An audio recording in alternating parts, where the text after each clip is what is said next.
A 7-6 loss for Hyannis here at Bourne Park. It comes down to the 9th inning yet again for Hyannis, who continues to slump through the month of July. Giovanni Culotta with Max Schwartzberg here for Hawk Talk postgame. Max, before we unpack this any further, you talked with Mitch Karraker. Max Schwartzberg here with Hyannis manager Mitch Karraker. Coach, another tough one-run loss. If you were to pinpoint one thing that you think kind of led to this, what would that be? Well, the middle innings, right? We gave up a 3-spot and a 2-spot, and we're putting together some good offensive performances. Our defense was really good tonight. It was just those couple of innings that really hurt us, and so if we can clean those up, I think we've got a chance to be really good. And Griffin Graves, a really good relief appearance today. What made him so dominant? I mean, he had 3 pitches working for him, and he threw strikes. It's a simple formula, but it goes a long ways in this league. And lastly, back on the road tomorrow in Chatham, what's the message to the team as you guys try to claw out of this slump? Yeah, I told them after the game, I said, I hope you guys see the progress that we're making. We're really close to becoming a complete team.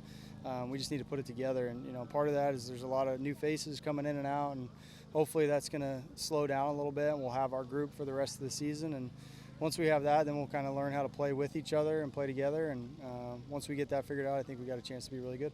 Thank you, Coach. Guys. Well, Max, he told you right off the jump, Coach Karraker thinks that the middle innings continue to plague this team. And that's a lot of the time when the relief pitchers start coming into form for Hyannis. We mentioned Hyannis came into this game with the league best 3.16 starting pitching ERA. They're the only team to have a bullpen ERA north of 5, and that separates them and Falmouth by an entire run. Falmouth at 4.5, Hyannis at 5.5. So kind of those middle innings is what kick-starts it for Hyannis, and it just seems like it just snowballs on them.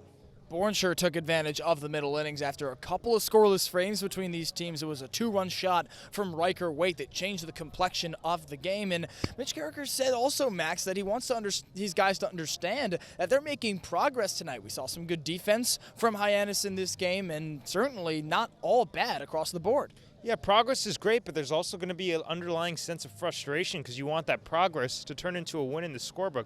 But what these guys can do is use that progress as a fire to light under themselves to have something to take into the next game, saying, knowing, yes, it's going to get better, but of course they want to come out on the winning side of things, and they can use that as a chip in their shoulder. They're going to make the progress, but they're going to want to get the win as well.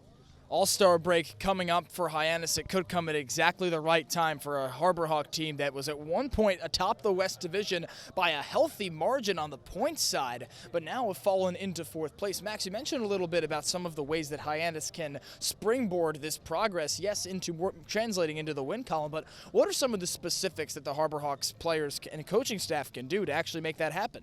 Well, let's go to the pitching first. We've talked a lot about the walks, but in unpacking that a little bit more clearly, it's the uncompetitive misses. If you're constantly falling behind in counts, you're putting yourself in a position to fail because you're not threatening the zone, and then you got to leave one over the plate. We saw some slug today from these Bourne Braves as well. We talk about wild outside the zone. You have wild inside the zone, and then free passes in addition to walks. Hit by pitches, wild pitches, box, you name it. Hyannis continues to struggle with that in this month of July. It was almost a rarity in June, and it's no secret that they only have X amount of wins in July compared to a plethora in June.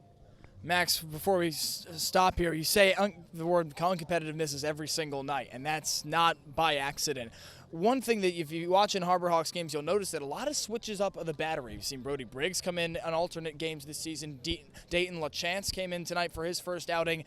Maybe not all on the switches of battery, but what sorts of things will the batteries have to do for Hyannis to correct those uncompetitive misses? And it's a good point you bring up, Gio. It's the reality of summer ball. All these guys working together for, the first time in their careers, and it's going to be about making adjustments. The catchers are going to have to understand tendencies on a game-to-game, pitch-to-pitch basis because you might have a new guy in the arm that you've never caught or a new guy behind the plate who you've never thrown to. So it's all about a game of adjustment. It's a game of changes, and Harbor Hawks have to be able to rise to that occasion, Gio.